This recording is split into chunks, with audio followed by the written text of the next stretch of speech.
मीच अपहरण करून हत्या केली, पोलीस कोठडीमध्ये त्यांना कबुली दिली।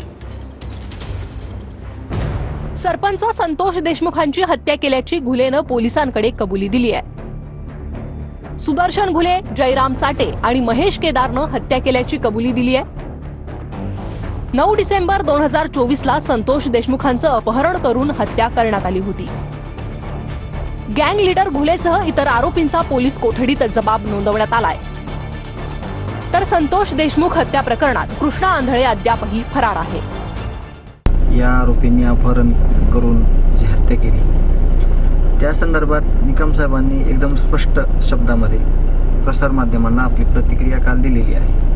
म्हणून मला याविषयी काही जास्त न बोलता मी एवढं बोलेल की आम्हाला न्याय मिळाला पाहिजे आणि या आरोपींना फाशी झाली पाहिजे आणि हे प्रकरण सगळं फास्ट ट्रॅक कोर्टात चाललं पाहिजे आणि लवकरात लवकर या जे प्रकरण आहे या प्रकरणाचा निकाल लागून आरोपीला फाशी झाली पाहिजे अशी आमची मागणी आहे। आज तुम्हाला कोर्टामध्ये जे चार्जशीट दाखल झालंय त्याच्यानंतर जी कबुली जबाब आज समोर आलेला आहे त्या कबुली जबाबामध्ये तिघांनी सांगितले की आम्ही मारलंय आणि आम्ही कट रचून वाल्मिक कराड यांच्या सांगण्यावरूनच मारलंय। तर ते अत्यस्ती मी पहिल्या दिवसापासून मानतो की या कटाचा मास्टरमाइंड तोच आहे।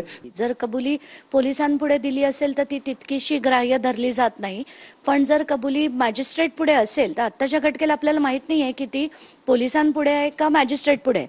कारण जर ती मॅजिस्ट्रेट पुढे असेल तर ती केस संपल्यात जमा आहे, कारण मग कबुली झाल्यानंतर इट बिकम्स व्हेरी इझी की म्हणजे त्यांना प्रॉसिक्यूट करण्यात खूपच सोपं होईल फायनल निर्णय येण्यासाठी। कारण आत्ताच्या घटनेला जेवढं चार्जशीटमध्ये आहे त्याच्यावरनं कुठल्याही प्रकारे वाल्मिक कराडला फाशी होताना मला दिसत नाही। तुम्हाला आठवत असेल धस म्हणत होते की त्यांचा जो पहिली मीटिंग जी झाली ती सातपुडा च्या बंगल्याच्या आवारात झाली आहे आणि ही मीटिंग जून महिन्यात झाली होती।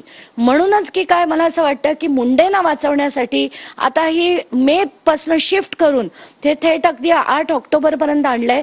मला असं कुठेतरी याच्यात सुद्धा काही गडबड करण्याचा प्रयत्न होतोय की काय अशी शंका वाटते। छगन भुजबळांचं बघितलं हॉस्पिटलमध्ये गेल्यानंतर म्हणजे आधी जेलमध्ये गेल्यानंतर त्यांच्या छातीत कळ यायची, आता ती कळ येताना दिसत नाही। तसंच सतीश भोसलेची प्रकरणं बाहेर आल्यावर सुरेश दसांची दाढी अचानक पांढरी झालेली दिसली आपल्याला।